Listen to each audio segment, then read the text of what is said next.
నమస్తే దోస్తో, హిందీ నేర్చుకుందాం.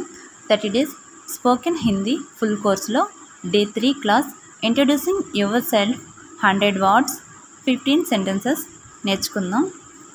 నామ్ అంటే పేరు, గర్ అంటే ఇల్లు, కామ్ అంటే పని, దోస్త్ అంటే స్నేహితుడు, సహర్ అంటే నగరం, ఉమ్ర్ అంటే వయస్సు, పరివార్ అంటే కుటుంబం, పిత అంటే తండ్రి, మాత అంటే తల్లి, బాయి అంటే అన్న లేదా తమ్ముడు, బెహన్ అంటే అక్క లేదా చెల్లి, పత అంటే చిరునామా, గావ్ అంటే గ్రామం, దేశ అంటే దేశం, రాజ్య అంటే రాష్ట్రం, స్కూల్ అంటే పాఠశాల, కాలేజ్ అంటే కాలేజ్, ఛాత్ర అంటే విద్యార్థి, నౌకరీ అంటే ఉద్యోగం, వ్యవసాయ అంటే వ్యాపారం, కంపెనీ అంటే కంపెనీ, పసంద్ అంటే ఇష్టం, సౌక్ అంటే అభిరుచి, భాష అంటే భాష, మొబైల్ అంటే మొబైల్, ఫోన్ నెంబర్ అంటే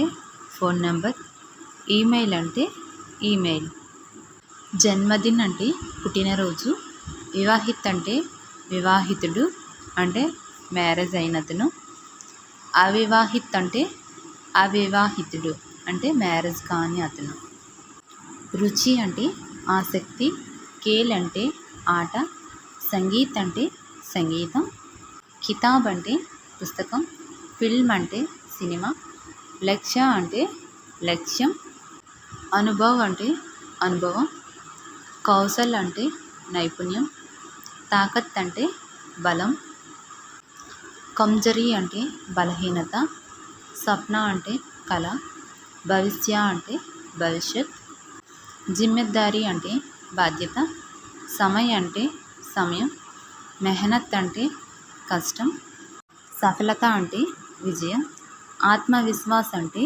ఆత్మవిశ్వాసం, సకారాత్మక్ అంటే పాజిటివ్, సమ్మాన్ అంటే గౌరవం, ధన్యవాద్ అంటే ధన్యవాదాలు, యోగ్యత అంటే అర్హత, డిగ్రీ అంటే డిగ్రీ, ప్రమాణ పత్ర అంటే సర్టిఫికేట్, ప్రశిక్షణ్ అంటే శిక్షణ, ఇంటర్వ్యూ అంటే ఇంటర్వ్యూ, చయన్ అంటే ఎంపిక, ఉద్దేశ్య అంటే లక్ష్యం లేదా ఉద్దేశ్యం, ప్రేరణ అంటే ప్రేరణ, ఉపలబ్ధి అంటే సాధన, పరిశ్రమ అంటే కష్టపాటు, అనుభూతి అంటే అనుభూతి లేదా అనుభవం, నిర్ణయ్ అంటే నిర్ణయం, నేతృత్వం అంటే నాయకత్వం, సంచార్ అంటే సంప్రదింపులు, సమయోగ్ అంటే సహకారం, ప్రబంధన్ అంటే నిర్వహణ, రణనీతి అంటే వ్యూహం, ప్రగతి అంటే పురోగతి, వికాస్ అంటే అభివృద్ధి, సంఘటన్ అంటే సంస్థ, జిమ్మెదార్ అంటే బాధ్యత గల, అనుశాసన్ అంటే క్రమశిక్షణ, సమర్పణ అంటే అంకితభావం, విశ్వాస్ అంటే నమ్మకం, సంకల్ప్ అంటే దృఢ నిశ్చయం, సంఘర్ష్ అంటే పోరాటం, సుధార్ అంటే మెరుగుదల, యోగ్దాన్ అంటే సహకారం, ప్రతిభ అంటే ప్రతిభ, క్షమత అంటే సామర్థ్యం, ఉత్సాహ్ అంటే ఉత్సాహం, ధైర్య అంటే సహనం, ఆత్మనిర్భర్ అంటే స్వయం ఆధారితుడు, ఇమాందారీ అంటే నిజాయితీ, నిష్ఠ అంటే నిబద్ధత, ప్రభావ్ అంటే ప్రభావం, సమాధాన్ అంటే పరిష్కారం,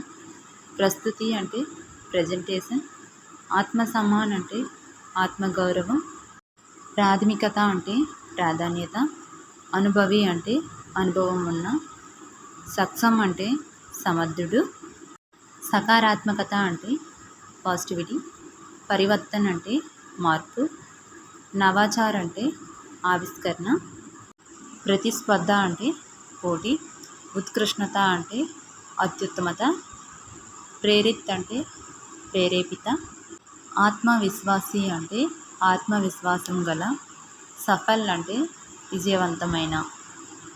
ఇంటర్వ్యూలో ఇట్లానే మాట్లాడుతుంటారు కదా, నమస్కారం సార్ ఆర్ మేడం, నమస్కారం మేడం లేదా సార్, मेरा नाम राहुल है. నా పేరు రాహుల్. మై హైదరాబాద్ సే హూँ. నేను హైదరాబాద్ నుండి వచ్చాను. మై ఏక్ ప్రొఫెసర్ హూँ. నేను ప్రొఫెసర్ని. మైనే బీకామ్ కియా హై. నేను బీకామ్ పూర్తి చేశాను. మై మెహనతీ హూँ. నేను కష్టపడే వ్యక్తిని. మై ఈమాన్దార్ హూँ. నేను నిజాయితీ గల వ్యక్తిని. మై సమయ్ కా పాబంద్ హూँ. నేను సమయపాలకుడిని.